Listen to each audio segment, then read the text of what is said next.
Workers who spoke with us on condition of anonymity contend when the aircraft, which was bound for Brazil out of John F. Kennedy Airport in New York, landed at LF Wade International at around 12:40 on Saturday night, it should have been taken to Apron 5, better known as the Finger.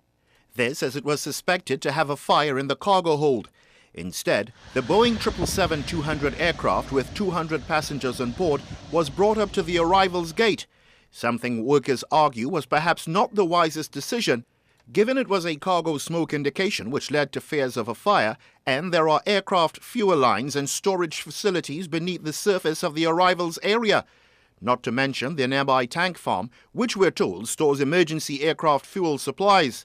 The workers suggesting perhaps airport management should revisit their policies and protocols for handling such situations in the future. Questioned about the workers' concerns, Aaron Adderley, president of Skyport Corporation Limited, which manages LF Wade International, explained while he understands the workers' anxiety, proper safety protocols were followed throughout the event.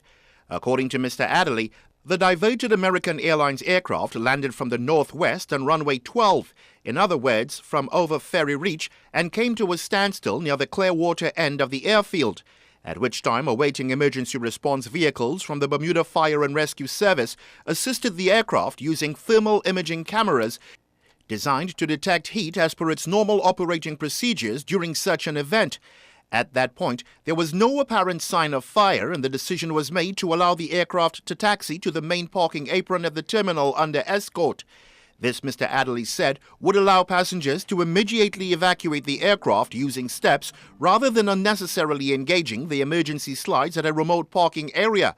A slide evacuation, he added, can often result in injury, hence the use of the steps helped to mitigate this particular risk. Mr. Adderley further explained the aircraft was ultimately parked at the farthest gate on Apron 1 from the main terminal building, where passengers quickly and safely disembarked.